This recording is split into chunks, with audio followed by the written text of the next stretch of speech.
Good morning, children. Today we are going to start chapter 7, respiration in plants.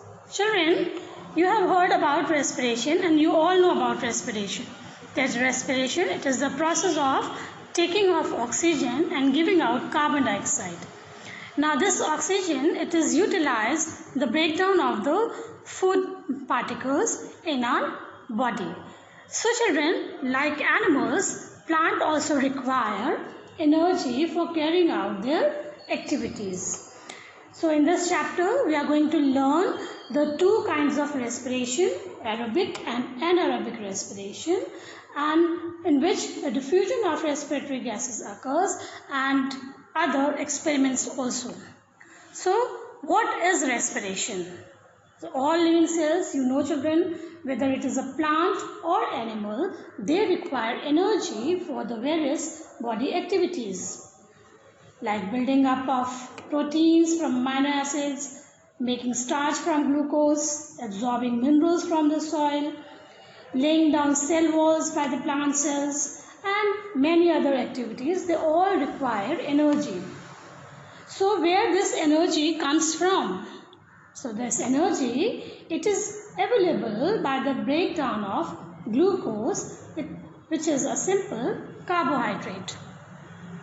Now the chemical breakdown of glucose, it occurs by utilizing oxygen and it is represented by the following equation. C6H12O6 plus 6O2 is equal to, it is giving carbon dioxide, water and energy. That means food, which is in the form of glucose, it combines with oxygen and it releases carbon dioxide, water and energy.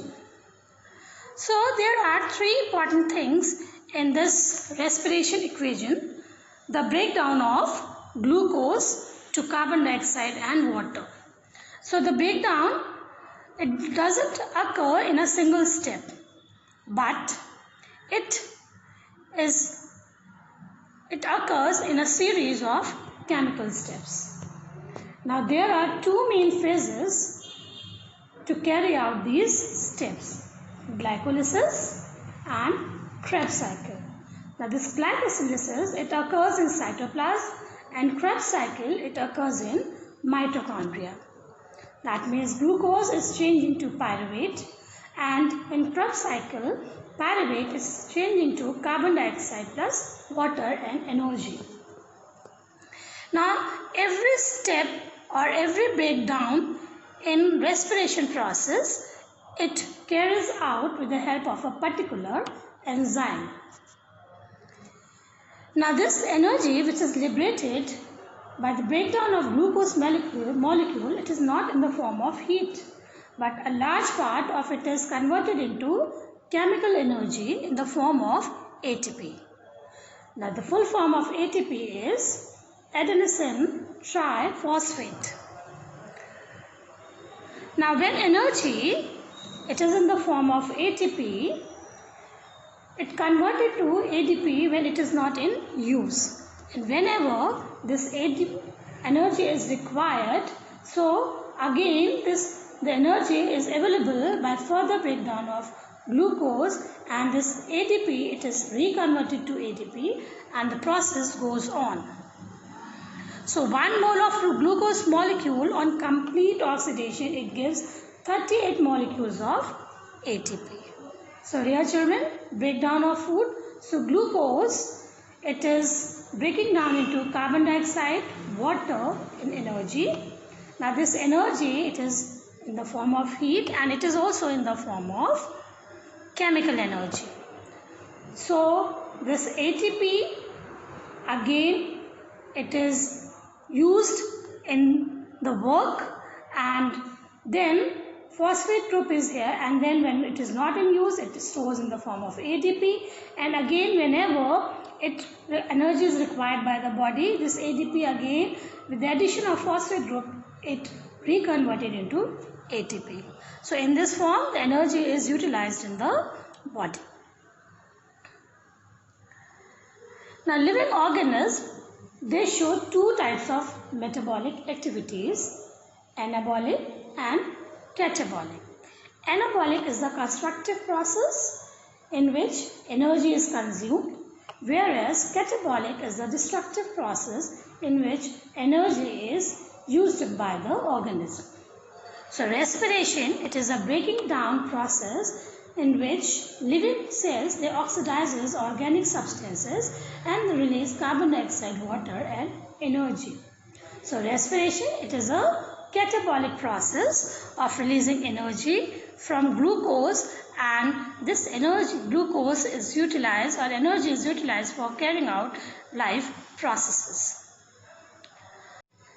Now come to respiration versus burning or combustion. Children, sometimes respiration, it is compared with the burning, like the burning of coal. Why? Because both liberate energy and both gives the end product carbon dioxide and water. But this comparison, it is only superficial.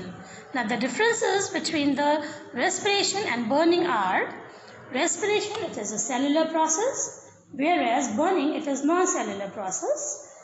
It occurs at body temperature and burning occurs at high temperature. Now respiration requires series of chemical steps, whereas burning occurs in a single step. It carried out with the help of enzymes, whereas burning carried out by heat. Respiration, it is a biochemical process, whereas burning, it is a physicochemical process. Now energy, it is liberated in the form of ATP in respiration, whereas all the energy, it is produced in the form of heat and light. So no light energy is produced in respiration, whereas in burning light energy is produced. Now come to the plant, children. As you know, children, the entire plant respires, like the leaves, stem, roots and even the deepest cell which are placed in any region, they respire. Oxygen in plant, it is obtained from the atmosphere through three different inlets like stomata in leaves, lenticels, general surfaces of the leaf. You know, children, you must have seen the farmers, they plow or till their soil. Why? Because plowing or tilling of the soil, it creates tiny spaces in the soil, particles, and provides source of oxygen for the roots.